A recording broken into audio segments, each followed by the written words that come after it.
Hello NeemaFables friends. Today, I've got an exciting story for you. The story title is Blue Spots.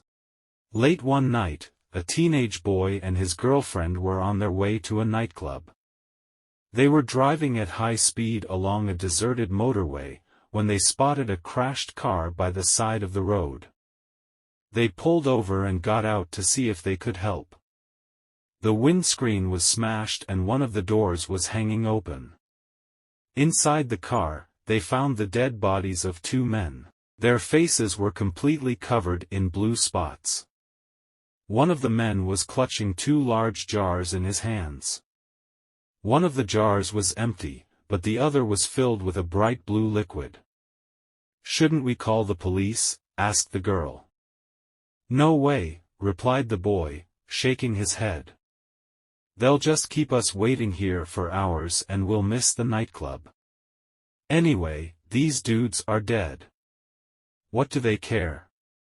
Let someone else find them and call the cops." The girl just shrugged her shoulders and went back to their car. The boy lingered by the crashed vehicle. He was curious about the blue jar and decided to take it with him. He went back to his car, got in and placed the jar of blue liquid on the back seat. Then, he revved up the engine and drove off. As they were speeding down the motorway, the girl looked into the back seat. "What's in the jar?" she asked. "Who knows," replied the boy. "If you're curious, go ahead and take a look." The girl reached into the back seat and picked up the jar. She held it up close to her face and peered inside. The blue liquid was swirling around and she spotted something swimming in it. "Honey, there's a weird blue slug or something inside," she said. "Whatever it is, it's alive." Suddenly, the blue slug pressed itself up against the glass and opened its mouth, revealing a row of sharp teeth. "Ugh! It's disgusting," she cried. Taken by surprise, the girl tossed the jar away from her. The boy tried to catch it, taking his hands off the steering wheel. He didn't realize that they were approaching a sharp bend in the road. They were going too fast. The girl screamed and made a grab for the wheel, but it was too late. The car crashed through the guardrail and careened over the edge of the cliff. It rolled down the hill and the occupants inside were tossed back and forth like ragdolls. Eventually, it came to a rest against a big tree at the bottom of the hill. The teenagers lay unconscious and injured in the wreckage. When the boy woke up, he didn't know how much time had passed. All he knew was that he was in a lot of pain. Pieces of the smashed jar lay on the dashboard in front of him. He looked up and saw a large blue slug crawling up the steering wheel. He couldn't move. The slug bared its teeth and the boy let out a hideous scream as it bit into his face. A few hours later, a driver who was passing by spotted the wrecked car and called the police. An ambulance arrived and transported the injured teenagers to the nearest hospital. The doctors who examined them were puzzled by the blue spots that covered the skin on the boy's face. There were blue spots on lips, on his tongue. When they took a closer look at the girl, they found the same blue spots all over her legs. The doctors were unable to diagnose the symptoms. All they could say was that the pair were suffering from an unknown illness. After operating on their injuries, the young couple were placed in a sterile room by themselves.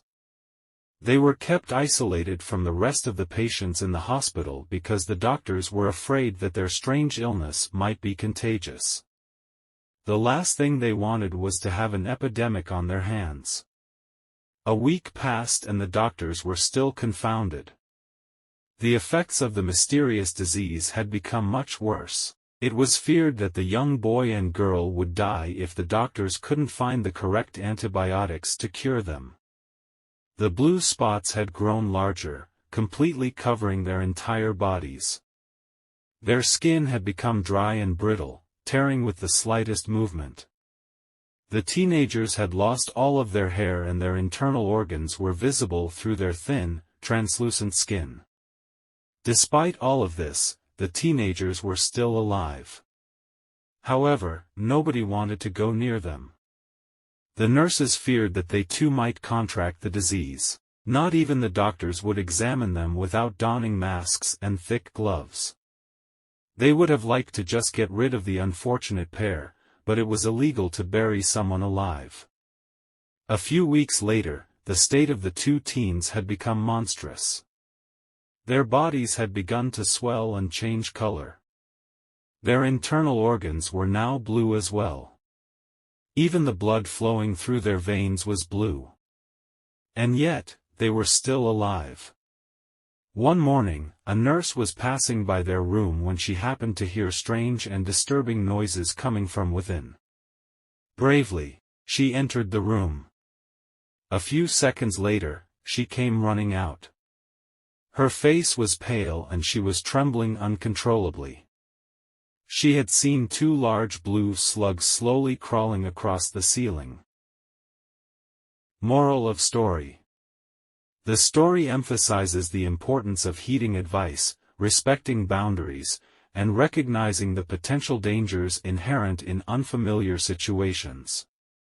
Ultimately, blue spots serves as a reminder to exercise caution and prudence in our actions, ensuring that we prioritize safety and well-being above all else. Thanks for being part of the NeemaFables journey. If you enjoyed the story, don't forget to give it a thumbs up and hit subscribe for more magical tales. Stay tuned for more magical tales on our channel. See you in the next video. Until then, take care and goodbye, NeemaFables fam.